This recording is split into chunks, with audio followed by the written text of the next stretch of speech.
Porque é que é necessário haver este crime de enriquecimento injustificado? O fisco não pode simplesmente perguntar a alguém: você ganha 5, comprou uma coisa por 500, como é que justifica esta compra? Lá está, e é também isso que o Tribunal Constitucional diz, é que não se percebe exatamente o que é que nós estamos a querer proteger e como é que esta lei se pretende que funcione.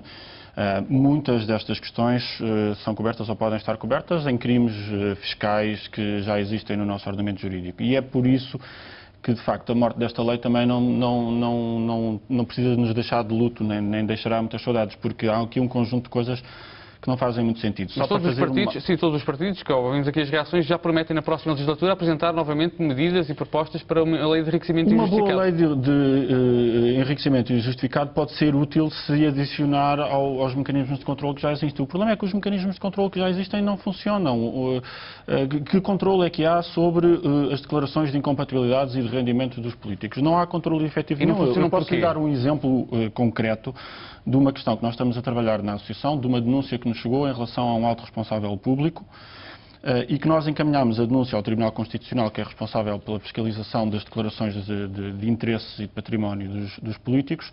Nós endereçámos a questão no início de fevereiro. Recebemos uma resposta um mês e meio depois a dizer que iam interpelar o próprio alto responsável político, o próprio denunciado, para ver o que é que ele tinha a dizer sobre a matéria. Como um mecanismo de fiscalização, não é propriamente muito ativo. E até hoje não tivemos ainda notícias do que aconteceu, do que não aconteceu, se foi feita a fiscalização, se foram prestadas explicações, se foi feita alguma punição. Portanto, isto, que é o básico, não funciona. O enriquecimento injustificado pode ser uma boa ferramenta para adicionar às que já existem e para se cruzar com as que já existem. Se as que já existem não funcionam, perdemos uma legislatura inteira a falar de enriquecimento injustificado. Todos os partidos, quando se fala de combate à corrupção, começam a falar de um enriquecimento injustificado. Não se põe a trabalhar aquilo que já existe, põe-se a discutir aquilo que não existe e que anda para a frente e para trás.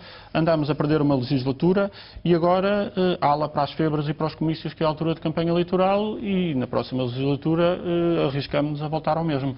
Mas este é um tipo de crime que não existe no ordenamento legislativo de França, da Alemanha, do Reino Unido. Existe mais de países como o Brasil, como a Colômbia, como a Bolívia.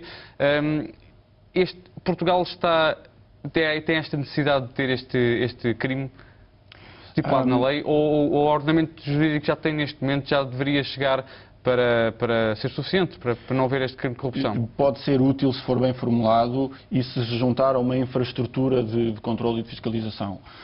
Esta ideia do enriquecimento injustificado nasce de uma convenção que Portugal subscreveu, que é a Convenção das Nações Unidas, e que recomenda que os partidos ponderem a criação deste crime de acordo com os seus ordenamentos jurídicos e os seus limites constitucionais.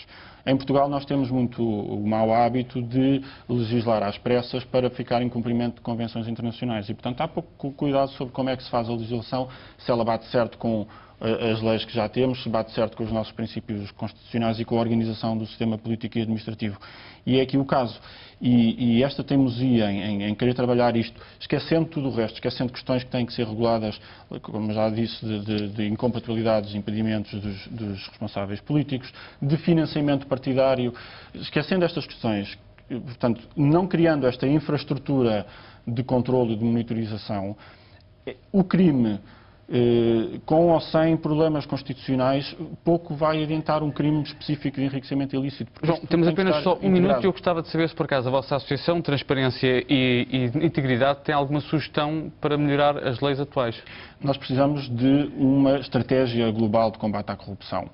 Não podemos estar a legislar a trouxe-moche e não podemos estar a legislar em cima de períodos eleitorais só para mostrar serviço. Nós precisamos de parar, ver o que é que está a funcionar e o que é que não está a funcionar, e a Associação tem feito muito trabalho sobre isso, fazer com que as várias peças do puzzle que integram o sistema político, o sistema judicial, a própria organização do sistema administrativo funcionem e legislar, eu diria, o mínimo possível e com o máximo de informação possível. Portanto, fazer o contrário em termos de política e de prática daquilo que tem vindo a ser feito.